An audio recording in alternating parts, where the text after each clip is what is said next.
ഒരു super power എന്ന് തന്നെ പറയാൻ പറ്റുള്ളൂ. അതാണ് അവിടെ എല്ലാ കാര്യങ്ങളും നിയന്ത്രിക്കുന്നത്. ഇന്നേ ദിവസം അവിടെ തൊഴുന്ന ഭക്തജനങ്ങൾക്ക് അവർ എന്തെല്ലാം അവരുടെ ജീവിതത്തിൽ ദുഃഖങ്ങളുണ്ടോ അത് നല്ല മാറും എന്നുള്ളൊരു സങ്കല്പമാണ് അവിടെ. അപ്പോൾ ഞാൻ എൻ്റെ അനുഭവം തന്നെയാണ് ഏറ്റവും വലിയ അനുഭവം. അത് ഞങ്ങൾക്ക് അവിടെ ഡ്യൂട്ടി ചെയ്യുന്ന സമയം അല്ലെങ്കിൽ ഈ നറുക്ക് കിട്ടുന്ന സമയം കോവിഡ് കാലമായിരുന്നു. എല്ലാവർക്കും നമസ്കാരം, ഞാൻ രേവതി. ഇന്ന് നമ്മൾ വന്നിട്ടുള്ളത് ചോറ്റാനിക്കര മുൻ മേൽശാന്തി ഹരിനമ്പൂതിരിയുമായിട്ടുള്ള വിശേഷങ്ങളും അനുഭവങ്ങളും പങ്കുവയ്ക്കാനാണ്. അപ്പോൾ എല്ലാവർക്കും ഇന്നത്തെ ഒരു പുതിയ വീഡിയോയിലേക്ക് സ്വാഗതം.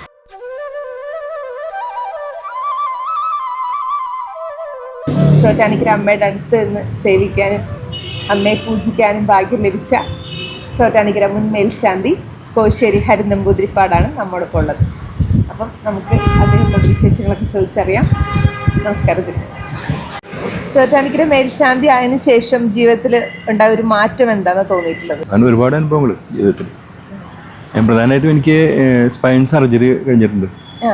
നടുവിന് സർജറി കഴിഞ്ഞിട്ടുണ്ട്. ഈ സർജറി ചെയ്തതിന് ശേഷം എനിക്ക് അവിടുത്തെ ജോലികൾക്ക് ഒരു ബുദ്ധിമുട്ടുണ്ടായിട്ടില്ല. സർജറിയുടെ ഭാഗത്ത് ഒരു ബുദ്ധിമുട്ട് എനിക്ക് അവിടെ വന്നിട്ട് അനുഭവിച്ചു. അവിടെ തിരുമേനി ചോറ്റാനിക്കര അമ്പലത്തിൽ മേൽശാന്തിയായി കയറിയതിന് ശേഷമുള്ളൊരു മറക്കാനാവാത്തൊരു അനുഭവം എന്തായിരിക്കും ജീവിതത്തിലെ അനുഭവം? എൻ്റെ അനുഭവം തന്നെയാണ് ഏറ്റവും വലിയ അനുഭവം.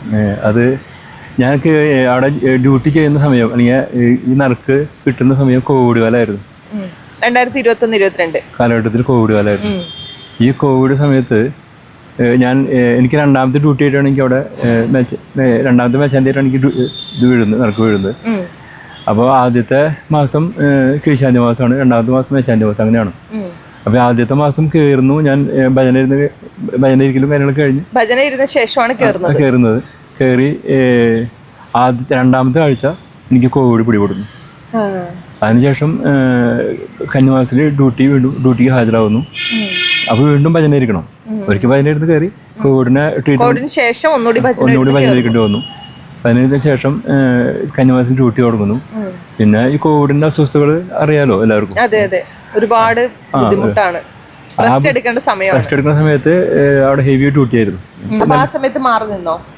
കോവിഡ് സമയത്ത് മാറി നിൽക്കേണ്ടി വന്നു. പിന്നെ രണ്ടാമത്തെ ഭജന ഇരുന്നതിന് ശേഷമാണ് അത് കണ്ടിന്യൂ ചെയ്യാൻ പറ്റിയത്. അപ്പം എൻ്റെ ഡോക്ടർ ശരിക്കും ഭഗവതി ആയിരുന്നു.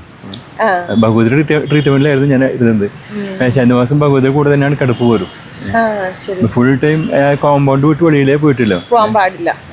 അങ്ങനെ ഒരു കർക്കിടക മാസം വരെ ഞാൻ അവിടെ പിടിച്ചു നിന്നു. അപ്പൊ അത് എൻ്റെ ഒരു മറക്കാൻ വയ്യാത്തൊരു അനുഭവമാണ്. എനിക്ക് എല്ലാവരോടും തുറന്ന് പറയാവുന്ന ഒരു അനുഭവമാണ്. എൻ്റെ ഒരു വിശ്വാസം എന്താ വെച്ചാൽ ഞാൻ ആ കോവിഡ് കാലത്ത് എൻ്റെ കാലാവധി കൊണ്ട് തീരേണ്ടതായിരുന്നു. പക്ഷെ ഭഗവതിയുടെ ഒറ്റ അനുഗ്രഹം ഞാൻ അവിടെ ആയതുകൊണ്ട് മാത്രമാണ് ജീവിതത്തിലേക്ക് തിരിച്ചു വരാൻ പറ്റിയത്. അതുകൊണ്ട് ആ സമയത്ത് കോവിഡ് വന്നില്ലോ എന്നുള്ളതല്ല, അവിടെ ആയതുകൊണ്ട് മാത്രമാണ് ഞാൻ റിക്കവർ ചെയ്യാൻ പറ്റിയത്. ഞാൻ വീണ്ടും ഇതേമാതിരി ഒരു ജോലി ചെയ്യുന്ന അവസ്ഥയ്ക്ക് തിരിച്ചെത്തി ഞാൻ ഒരിക്കലും പ്രതീക്ഷിച്ചതല്ല. അപ്പോൾ അവിടെ എന്നെ ട്രീറ്റ് ചെയ്ത് ഭഗവതി കൊണ്ട് മാത്രം. ഈ കോവിഡ് സമയത്ത് വേറൊരു ഹോസ്പിറ്റലാണെന്നുണ്ടെങ്കിൽ ഞാനിപ്പോൾ ഉണ്ടാവും എന്നുള്ളത് തന്നെ സംശയമാണ്. പക്ഷേ ക്ഷേത്രത്തിനകത്തായതുകൊണ്ടും ഭഗവതി കൂടെ ആയിരുന്നുകൊണ്ട് മാത്രം വീണ്ടും എനിക്ക് പഴയതിനെല്ലാം കൂടുതൽ ഊർജ്ജസ്വലമായിട്ട് ഇപ്പോൾ എനിക്ക് ജോലി ചെയ്യാൻ പറ്റുന്നുണ്ട്. അപ്പൊ ഭഗവതിയാണ് ശരിക്കും ജീവിതത്തിലേക്ക് തിരിച്ചു കൊടുക്കുന്നത് തന്നെ പറയേണ്ടി വരും. ഞാൻ വേറെ എവിടെയായിരുന്നെങ്കിലും ആ സമയത്ത് എനിക്ക് ബൈക്കുണ്ടാവില്ലായിരുന്നു. അമ്മ ബുദ്ധിമുട്ടുകളായിരുന്നു. പക്ഷെ അതെല്ലാം ഓവർകം ചെയ്ത് വീണ്ടും ഈ പഴയതിനായിട്ടും കുറച്ചുകൂടി ഊർജ്ജസ്വലമായിട്ട് എനിക്കിപ്പോൾ ജോലി ചെയ്യാൻ പറ്റുന്നുണ്ട്. ചോറ്റാനിക്കര അമ്പലത്തിൽ പ്രധാനമായിട്ടുള്ള ഒരു കാര്യമാണ് ഭജനം ഇരിക്കുക. അതിനെ കുറിച്ച് എന്താണ് തിരുമേനിക്ക് പറയാൻ? ഭജനം അത് ആത്മാർത്ഥമായിട്ട് ചെയ്യുന്ന ആൾക്കാർക്ക് 100%, ഇനി അതിന് മേലൊരു ശതമാനം ഉണ്ടെങ്കിൽ അത്രയും ഫലം ഉറപ്പാണ്. ഭജന എന്താണ്? അതിനെക്കുറിച്ച് എങ്ങനെയാണ് ഭജന? പ്രധാനമായിട്ടും ഈ മാനസികമായിട്ടുള്ള ബുദ്ധിമുട്ട് വരുന്ന ആൾക്കാരാണ് അവിടെ അധികം ഭജന ഇരിക്കുന്നത്. മാനസികമായിട്ട് പല രീതിയിലും ബുദ്ധിമുട്ട് അനുഭവിക്കുന്നവർ. ഏത് മാനസിക ബുദ്ധിമുട്ട് വെച്ചാൽ പല രീതിയിലും ബുദ്ധിമുട്ടുകളാവാമല്ലോ. മറ്റ് ജീവിത പ്രശ്നങ്ങൾ കൊണ്ടോ മറ്റു ഏത് രീതിയിലുള്ള ബുദ്ധിമുട്ടാണെങ്കിലും ടെൻഷൻ കൂടിയിട്ടുള്ള രീതിയിൽ സ്ട്രെസ്, മെയിനായിട്ട് സ്ട്രെസ്സാണ്. കൂടാതെ തന്നെ എന്തെല്ലാം ബുദ്ധിമുട്ട് നമുക്കുണ്ടെങ്കിലും നമ്മൾ ആത്മാർത്ഥമായിട്ട് അവിടെ ഭജന ഇരിക്കുകയാണെങ്കിൽ അതിൻ്റെ ഫലം ഉണ്ടാവുന്നതിനാണ് എനിക്ക് പറയാനുള്ളത്. നമ്മൾ ആത്മാർത്ഥം ഉണ്ടാവണമെന്ന് മാത്രം. എങ്ങനെയാ ഭജന ഇരിക്കേണ്ടത്? അതിനൊരു ചിട്ടവട്ടമുണ്ട്. അവിടെ തലേ ദിവസം പൂജ തൊട്ട് എത്ര ദിവസമാണോ ഭജന ഇരിക്കുന്നത് അത് കഴിഞ്ഞ് അതിന് പിറ്റേ ദിവസം രാവിലത്തെ ഒരു പൂജ കൂടി ചോദിച്ചിട്ടാണ് ഭജന അവസാനിപ്പിക്കേണ്ടത്. അപ്പോൾ അത് ഒരു ദിവസത്തെ ഭജനാണെങ്കിൽ തലേ ദിവസം വൈകുന്നേരം തുടങ്ങുന്നു. പിറ്റേ ദിവസം നിർമ്മാല്യം തൊട്ടുള്ള എല്ലാ പൂജകളും അതിൻ്റെ പിറ്റേ ദിവസം നിർമ്മാല്യം കൂടി തൊഴുതിട്ട് വേണം ഭജന അവസാനിപ്പിക്കാനായിട്ട്. അപ്പോൾ ആ ഭജന ഇരിക്കുന്ന ദിവസം അവിടെ ഒരു ഭജന നെയ്യ് എന്ന് പറഞ്ഞൊരു നെയ്യ് അവിടെ ചീട്ടാക്കിയാൽ ലഭിക്കും. അത് കഴിച്ചാലാണ് ഭജന പൂജിച്ച നെയ്യാണ്. അത് കഴിച്ചിട്ട് വേണം ഭജന ഇരിക്കാനായിട്ട്. അപ്പം ഭജന ഇരിക്കാൻ മുന്നുള്ളവർക്കാണ് തലേദിവസത്തെ പൂജ തൊഴിലും ഗുരുതി തൊഴിലും പിറ്റേ ദിവസം നിർമ്മാല്യ തൊഴിലും അതിൻ്റെ ഭാഗമാണ്. അപ്പൊ അതിനുശേഷം ഒരു ദിവസമാണോ എങ്ങനെയാണ്? അല്ല, ഒരു ദിവസം എടുക്കാം, 3 ദിവസം എടുക്കാം, 5 ദിവസം എടുക്കാം. അങ്ങനെ നമുക്ക് പറ്റാവുന്ന ദിവസം അങ്ങനെ എടുക്കാം. മിനിമം ഒരു ദിവസമാണ് എല്ലാവരും മിനിമം ഒരു ദിവസം, ഒരു ദിവസം ഏറ്റവും മിനിമം. അപ്പൊ ഭക്ഷണം മുഴുവൻ അമ്പലത്തിലെ ഭക്ഷണമാണ് കഴിക്കുക. അമ്പലത്തിലെ ഭക്ഷണമാണ് കഴിക്കണം. പുറമെന്നുള്ള ഭക്ഷണം ഒഴിവാക്കാണ് വേണ്ടത്. എന്നിട്ട് എല്ലാ പൂജകളും തൊഴും. അതെ അതെ, എല്ലാ പൂജകൾക്കും അവിടെ അറ്റൻഡ് ചെയ്യണം. ബാക്കിയുള്ള നേരം പകൽ ഉറങ്ങരുത്, നാമം ജപിക്കണം, നാമം എഴുതാം. അങ്ങനെ കുറേ ചിട്ടകളാണ്, അതാണ് അവിടുത്തെ ചിട്ടകൾ. അപ്പോൾ അത് തീർച്ചയായിട്ടും അനുസരിക്കുന്ന ആൾക്കാർക്ക് മൈൻഡ് എന്തായാലും സ്റ്റേബിളായിരിക്കും, മനസ്സ് കുറച്ച് വരും, ഉറപ്പാണത്. ഇത് നമ്മൾ അവിടുത്തെ പൂജകൾ തൊഴുന്നു, ബാക്കിയുള്ള സമയം നമ്മൾ അനാവശ്യമായിട്ട് വർത്തമാനങ്ങളൊക്കെ ഒഴിവാക്കി നമ്മൾ ഭജിച്ചുകൊണ്ടേ ഇരിക്കാം. അതങ്ങനെ കണ്ടിന്യൂസ് ആയിട്ട് ചെയ്യുമ്പോൾ തീർച്ചയായിട്ടും ആ ദേവിയുടെ അനുഗ്രഹം അവരുടെ ജീവിതത്തിലുണ്ടാവും, ഉറപ്പായിട്ടുണ്ടാവും. ചോറ്റാനിക്കരയിൽ ഭജനം ഇരിക്കുക എന്നുള്ള വളരെ പ്രാധാന്യമുള്ള ഒരു കാര്യമാണ്. ഒരുപാട് ആൾക്കാർക്ക് അതിന് ജീവിതത്തിൽ അനുഭവങ്ങൾ ഉണ്ടായിട്ടുണ്ട്. തിരുമേനി അവിടെ മേൽശാന്തി ആയിരിക്കുമ്പോൾ നേരിട്ട് അനുഭവം എന്തെങ്കിലും ഉണ്ടോ, അങ്ങനെ ഓർമ്മയിലുണ്ടോ? അവിടെ ഒരുപാട് അനുഭവങ്ങളുണ്ട് പറയാനായിട്ട്. അതിൽ പ്രധാനമായിട്ട് ഞാൻ ഓർത്തെടുക്കുന്ന അനുഭവം നോർത്ത് ഇന്ത്യൻ സൈഡിൽ നിന്ന് വന്നിട്ടുള്ള ഒരു ഹിന്ദി സംസാരിക്കുന്ന ഒരു കുട്ടിയുടെ അനുഭവമാണ്. അപ്പോൾ അവർ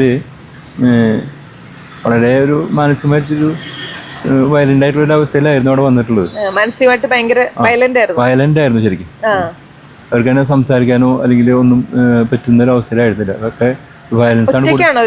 അല്ലല്ല, അത് ഒരുപാട് ഒരു 4-5 പേരുണ്ടായിരുന്നു. അതിൽ തമിഴ് അറിയുന്ന ഒരാള് കൂടെ ഉണ്ടായിരുന്നു. അദ്ദേഹമായിട്ടാണ് ഞാൻ കമ്മ്യൂണിക്കേറ്റ് ചെയ്യാറ്.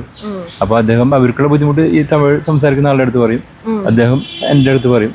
കാരണം എനിക്കറിയാവുന്ന കാര്യങ്ങൾ പറ്റാവുന്ന കാര്യങ്ങൾ ഞാൻ അദ്ദേഹത്തിൻ്റെ അടുത്ത് പറയും, തിരിച്ചങ്ങോട്ട് പറയും. അങ്ങനെയാണ് കമ്മ്യൂണിക്കേഷൻ നടന്നിരുന്നത്. അപ്പോൾ ഞാൻ ഭജന ഇരിക്കുന്നതിൻ്റെ കാര്യങ്ങളെല്ലാം അവരുടെ അടുത്ത് പറഞ്ഞിരുന്നു. അപ്പോൾ അവരനുസരിച്ച് ഭജന സ്റ്റാർട്ട് ചെയ്യുകയും ചെയ്തു.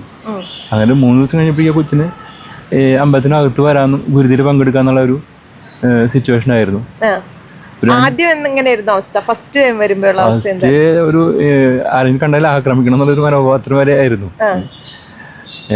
2 പേര് പിടിച്ചിട്ടേക്കാണ് റൂമിൽ വന്നിരുന്നവര്. പിന്നീട് ഒരു 3 ദിവസം കഴിയുമ്പോഴേക്കും അവര് വളരെയധികം നോർമലായി. ഒരു 5 ദിവസം കൂടി കഴിയുമ്പോൾ ആരും പ്രേരണ ഇല്ലാതെ തന്നെ അവര് വരാൻ തുടങ്ങി. ഒരു 7 ദിവസം കഴിഞ്ഞപ്പോൾ ഞാൻ ഭജന നിർത്തിക്കോളാൻ പറഞ്ഞവരടുത്ത്. പക്ഷെ അവരായിട്ട് തന്നെ അത് 14 ദിവസത്തേക്കാക്കി. ഞാൻ വേണമെങ്കിൽ പൊക്കോളൂ എന്ന് പറയാം. ഒരുവിധം നമുക്ക് കണ്ടാൽ അറിയാമല്ലോ അവര് മാനസികമായിട്ടൊരു സ്റ്റേബിളായി എന്നുള്ള ഒരു അവസ്ഥയിലേക്ക് എത്തിയപ്പോൾ അവരെന്നെ പറഞ്ഞു 7 ദിവസം കൊണ്ട് കഴിഞ്ഞിട്ട് പോകുന്നുള്ളൂ. ഞാൻ 14 ദിവസം അവർ കണ്ടിന്യൂസ് ആയിട്ട് അവിടെ ഭജനം ചെയ്തിട്ടുണ്ട്. പിന്നീടുള്ള 7 ദിവസം എന്ന് പറഞ്ഞാൽ ഭയങ്കര പ്രകടമായിട്ടുള്ള മാറ്റങ്ങളായിരുന്നു. അവർ സാധാരണ ആൾക്കാർ പോലെ തന്നെ വളരെ നോർമലായിരുന്നു. പ്രധാനമായിട്ടും എനിക്ക് എന്നെ ആകർഷിച്ചത് എന്താ വെച്ചാൽ അവർ ഒഴിവ് സമയങ്ങളിൽ ഒരു റൂമിൽ വരുമായിരുന്നു. എൻ്റെ മേച്ചാൻ്റെ റൂമിൽ വന്ന് മനസ്സ് തുറന്ന് സംസാരിക്കുമായിരുന്നു. അവർ സംസാരിക്കുന്ന ഭാഷ ഹിന്ദിയും എനിക്ക് മനസ്സിലാവുന്ന ഭാഷ മലയാളവും. പക്ഷെ അവരെന്താണ് അവർ ഈ ഹിന്ദിയിൽ ഉദ്ദേശിച്ച് അതെല്ലാം എനിക്ക് മനസ്സിലാവുന്നുണ്ട്. ഞാൻ മലയാളത്തിൽ പറഞ്ഞ കാര്യങ്ങളെല്ലാം അവർക്കും കൃത്യമായിട്ട് മനസ്സിലാവുന്നുണ്ട്. അത് എനിക്ക് വലിയ അനുഭവമായിരുന്നു. പിന്നെ എനിക്ക് സംശയമുള്ളത് ഞാൻ തമിഴ് സംസാരിക്കുന്ന അടുത്ത് വയ്ക്കുമ്പോൾ ഞാൻ ഉദ്ദേശിച്ചാലും കറക്റ്റാണ്, ഞാൻ പറഞ്ഞവർക്ക് മനസ്സിലായിട്ടുണ്ട്, അവർ പറഞ്ഞ് എനിക്ക് മനസ്സിലായിട്ടുണ്ട്. അത് എന്താണ് അവിടെ സംഭവിച്ചെന്നുള്ളത് അത് ഭഗവതിക്ക് അതെ അതെ, അല്ലാതെ നമ്മളുടെ ഒരു കഴിവല്ല അവിടെ നടന്നതാണ് എൻ്റെ ഒരു കാഴ്ചപ്പാട്. ഒരു സൂപ്പർ പവർ തന്നെ പറയാൻ പറ്റുള്ളൂ. അതാണ് അവിടെ എല്ലാ കാര്യങ്ങളും നിയന്ത്രിക്കുന്നത്. അതുപോലെ ഗുരുദ്യ സമയത്താണെങ്കിലും ഇപ്പൊ ഈ പൂജ തുടങ്ങുന്നതും പൂജ കഴിയുന്നതൊക്കെ പൂജ കഴിക്കുന്ന ആൾക്കല്ലേ അറിയുള്ളൂ. അപ്പൊ അവിടെ വരുന്ന ആൾക്കാർ അതിനനുസരിച്ച് അവര് പ്രകടമായിട്ട് മാറ്റങ്ങൾ കാണിക്കുന്നത് അത് നമുക്കൊരു അത്ഭുതമായിട്ട് കാണാനേ പറ്റുള്ളൂ. അല്ലാതെ അത് ആരും പറഞ്ഞ് ഇന്ന സമയത്ത് ഇന്നവർ ചെയ്യണമെന്ന് ആരും പറയാറില്ല ആരടുത്തും. അവിടെ തന്നെ ആരും നിയോഗിക്കപ്പെട്ടിട്ടുമില്ല.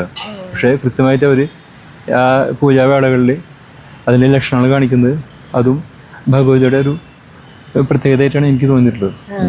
പ്രത്യേകിച്ചും അവിടെ ആരും ഇതിനൊരു ഇൻസ്ട്രക്ഷൻ കൊടുക്കാനോ അല്ലെങ്കിൽ ഒന്നുമില്ല. അതൊക്കെ ഈ ഭക്തന്മാർ അവരുടെ ഇതനുസരിച്ച് ചെയ്യുന്നതാണ്. പക്ഷെ എന്നാലും നമുക്കൊരു അത്ഭുതമായിട്ട് തന്നെ കാണാനേ പ്രാർത്ഥനയാണ് തീർച്ചയായിട്ടും.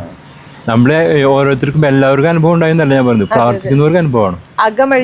അതെ, അത് അത്യാവശ്യം നല്ല രീതിയിലുള്ള ബുദ്ധിമുട്ടാണ്. കാരണം ഒരു മെനക്കെട്ട പണി തന്നെയാണ് ഈ ഭജന ഇരിക്കുക എന്നുള്ളത്. അങ്ങനെ മെനക്കെടാൻ തയ്യാറുള്ള ആൾക്കാർക്ക് ഈ കരഞ്ഞ കുഞ്ഞിനെ പാലുള്ളൂ. കൃത്യമായിട്ട് ചെയ്യുന്ന ആൾക്കാർ അങ്ങനെയുള്ള ആൾക്കാർ കൃത്യമായിട്ട് ഫലം ഉണ്ട്. അത് എൻ്റെ ഒരു അനുഭവമാണ്, എനിക്ക് എൻ്റെ ഒരു ഗ്യാരണ്ടിയാണ്.